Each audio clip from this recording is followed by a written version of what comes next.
আজকের গল্প অভিশপ্ত লাইব্রেরি। কলকাতা শহর থেকে একটু দূরে পুরনো জমিদারি আমলের বিশাল একটা কলেজ ছিল। নাম ছিল পেয়ারীমোহন কলেজ। বাইরে থেকে কলেজটাকে খুব সুন্দর দেখাতো। লাল সাদা রঙের পুরনো বিল্ডিং, বড় বড় করিডোর, পুরনো ঘড়িঘর, বিশাল মাঠ, ক্যান্টিনে ছাত্রছাত্রীদের ভিড়, সব কিছুই যেন একদম স্বাভাবিক। কিন্তু কলেজটার একটা জিনিস নিয়ে সবাই ভয় পেত। পুরো কলেজে যেখানে ছাত্রছাত্রীদের অবাধ যাতায়াত, সেখানে ওই লাইব্রেরিতে যাওয়া ছিল পুরো নিষিদ্ধ। কোন লাইব্রেরি কথা বলছি? 3 তলার একটা লাইব্রেরি। সেই ফ্লোরে উঠলেই দেখা যেত করিডোরে অদ্ভুত ঠান্ডা, আলো বারবার নিমে যাওয়া, দূরে ফিসফিস শব্দ, আর লাইব্রেরির দরজার বিশাল তালা। দরজার উপরে বড় অক্ষরে লেখা ছিল 3rd ফ্লোর লাইব্রেরি। আর দরজায় লাল সিঁদুর দিয়ে আঁকা ছিল তান্ত্রিক মন্ত্রচিহ্ন। নতুন সেশন শুরু হয়েছে। নতুন সেশনে কলেজে ভর্তি হলো একটি ছেলে। তার নাম অর্ণব সেন। চোখে চশমা, শান্ত স্বভাব, কিন্তু তার চোখের মধ্যে একটা অদ্ভুত আত্মবিশ্বাস ছিল। ক্লাসের প্রথম কয়েকদিনই সে বন্ধু মানিয়ে নিল। রাহুল, সে সবসময় মজা করত, কিন্তু ভিতরে ভিতরে খুব ভীতু ছিল। সায়ন সব সময় ভয় পেত, ভূতের নাম শুনলেই কাঁপতে থাকত। তৃষা বুদ্ধিমান, যুক্তিবাদী মেয়ে, ভূতে বিশ্বাস করে না, কিন্তু রহস্য ভালোবাসে।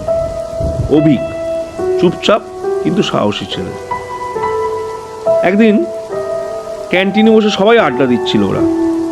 হঠাৎ অর্ণব বলল, এই কলেজের লাইব্রেরিটা কোথায়? কথাটা শুনে সবাই চুপ হয়ে গেল। সায়ন ধীরে ধীরে বলল, ওই লাইব্রেরির কথা আর বলিস না। অর্ণব অবাক, কেন? রাহুল নিচু গলায় বলল, ওটা হান্টেড। তৃষা বলতে শুরু করলো, 5 বছর আগে কয়েকজন ছাত্র ওখানে গিয়েছিল। একজন পাগল হয়ে যায়, একজন নিজের চোখ নষ্ট করে ফেলে, একজন নাকি রাতে ছাদ থেকে ঝাঁপ দেয়, আর তারপর থেকে লাইব্রেরি বন্ধ। অর্ণব জিজ্ঞাসা করলো, কেউ জানে না ওখানে কি আছে? অভিক বলল, শুধু জানা যায় রাত হলে ওখান থেকে একটা মহিলার গান শোনা যায়। অর্ণব একটু চুপ করে বলল, আমার দাদু তান্ত্রিক ছিলেন। সবাই অবাক। অর্ণব বলল, ছোটবেলা থেকেই আমি অনেক অদ্ভুত ঘটনা দেখেছি। দাদু আমাকে শিখিয়েছিলেন, ভূত কখনো কারণ ছাড়া থাকে না। অতৃপ্ত আত্মা তখনই মুক্তি পায় যখন তার অসমাপ্ত কাজ শেষ হয়। অর্ণব বলল, আমার এক আঙ্কেল আছেন, সিদ্ধার্থ রায়। তিনি প্যারানর্মাল ইনভেস্টিগেটর, তান্ত্রিক বিদ্যায় পারদর্শী, বহু আত্মাকে মুক্তি দিয়েছেন। এবং অর্ণব প্রস্তাব দিল, আমরা যদি সত্যিটা জানতে পারি তাহলে আত্মাটাকে মুক্তি দিতে পারবো। পরদিন সবাই প্রিন্সিপালের কাছে গেল। সব শুনে প্রিন্সিপাল ভীষণ রেগে গেলেন। তিনি চিৎকার করে বললেন, আর না, আগেও চেষ্টা হয়েছিল। পুরো কলেজে মৃত্যু আর আতঙ্ক ছড়িয়ে পড়েছিল। ওই আত্মা খুব ভয়ঙ্কর। অর্ণব কিন্তু থামল না। সেদিন রাত 11টা, কলেজের সামনে এসে দাঁড়ালো একটি কালো এসইউভি। গাড়ি থেকে নামলেন সিদ্ধার্থ রায়। কালো পাঞ্জাবি, গলায় রুদ্রাক্ষ, হাতে তান্ত্রিক যন্ত্র। তিনি বললেন, আর যাই হোক, পিছিয়ে আসবে না। লাইব্রেরির দরজা অর্ণব জোগাড় করা চাবি দিয়ে দরজা খুলে ফেলল। দরজা খুলতেই বরফ ঠান্ডা বাতাস, পচা গন্ধ, যন্ত্র থেকে বিকট শব্দ। ইএমএফ মিটার হঠাৎ লাল হয়ে গেল। সিদ্ধার্থ বললেন, একটা শক্তিশালী আত্মা আছে। হঠাৎ ধপাস করে একটা আওয়াজ, একটা বই নিজে থেকেই পড়ে গেল। সবাই দৌড়ে বেরিয়ে এলো।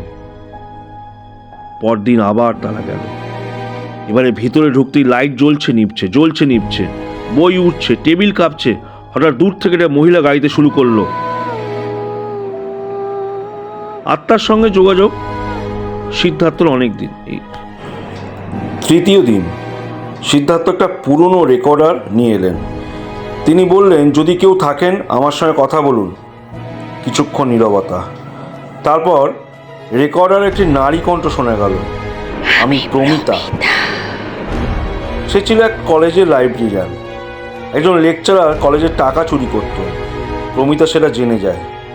যখন সে প্রমাণ করতে যায়, সেই লেকচারার তাকে লাইব্রেরিতেই হত্যা করে। তারপর সব চাপা পড়ে যায়। প্রমিতা বলল, একটি টেপ রেকর্ডার আছে।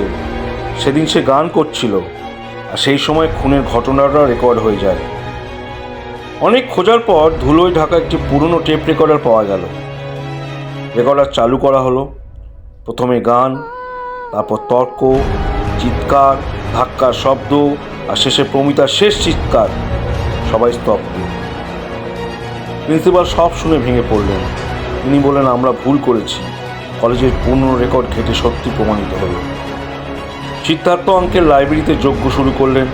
চারিদিকে মন্ত্রধ্বনি। হঠাৎ প্রমিতার আত্মা দেখা দিল, কিন্তু এবার তার মুখেই আর রাগই নেই, শুধু শান্তি। প্রমিতা ধীরে বলল, ধন্যবাদ। তার শরীর ধীরে ধীরে আলো হয়ে মিলিয়ে গেল। তারপর ঠান্ডা বাতাস থেমে গেল, আলো স্বাভাবিক হলো, বইগুলো শান্ত হয়ে গেল।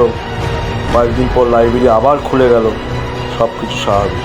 কিন্তু মাঝে মাঝে রাতের দিকে কেউ কেউ বলে, দূর থেকে একটা মেয়ের গানের আওয়াজ এখনও নাকি ভেসে আসে, কিন্তু সেই গানে আর কষ্ট নেই, আছে শুধু মুক্তি। আজকের গল্প এই পর্যন্তই। ভালো লাগলে সাবস্ক্রাইব করবেন।